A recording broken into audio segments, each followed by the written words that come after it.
You know that feeling just before you really get something, not in your head, but in your bones. It's like the hum of a transformer on a quiet street, the charge in the air before a storm. That's the feeling of a pattern about to change. And you can feel that now, can't you? The old architecture of your mind, the logic labyrinth. It's ready for a renovation. And it's fascinating, isn't it? How a mind can build a prison out of pure reason. How you can follow the rules so perfectly and end up nowhere. It's like you've been playing a game of chess, thinking 10 moves ahead, sacrificing pieces for a strategic advantage, only to realise quite suddenly you're on the wrong fucking board. The board of real life doesn't have squares. It has currents. It has tides. And part of you is already wondering, what game have I actually been playing? And what game could I be playing? Because when you chunk up, when you pull the camera back from the tiny, intricate details of your daily anxieties and look at the arc of a lifetime, the ramifications are staggering. Imagine for a moment what happens when you start making decisions from that deeper place. Not from fear, not from shoulds, but from that resonant yes. It's like you stop swimming against the current and finally turn to see the current was going your way the whole time. Opportunities seem to find you. People who light you up appear. Work stops being a grind and starts feeling like a calling. Your life becomes lighter. Not because problems vanish, but because you're no longer carrying the 500-pound weight of your own overthinking. You sleep better. Your digestion improves. Your face relaxes. You laugh from a place you forgot existed. This isn't magic. It's physics. You've stopped fighting your own design. And your unconscious mind is smart enough to know the other path isn't it. The one you're on now. The logical path. You can project that future with terrifying clarity.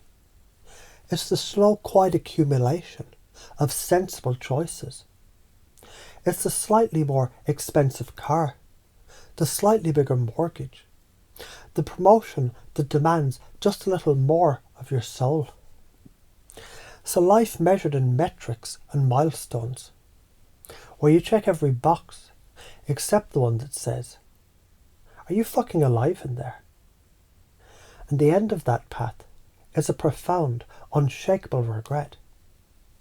Not for things you did, for the person you didn't become, the songs you didn't sing, the adventures you didn't have, the love you didn't give, because you're too busy using a calculator to compose a symphony.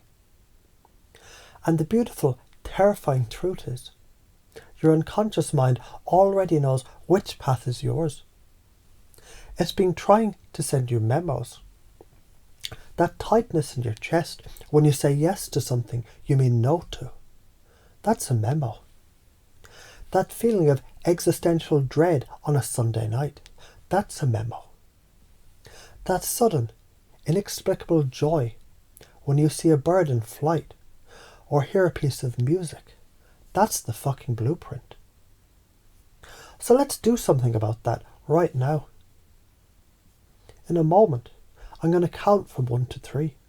And when I do, a very specific, very useful thing will happen, instantly and effortlessly. 1. You can feel it now, the recognition. That the logic labyrinth was just a story you were telling yourself. A very convincing, very complicated story. And knowing it's a story is the first step to putting the book down. 2. And you can allow your body, that ancient, wise intelligence in your gut and heart, to come online, to take its rightful seat at the control panel. It doesn't need to argue with the logical mind. It just needs to be heard. And a new silent partnership can form right now. And 3. There, it's done.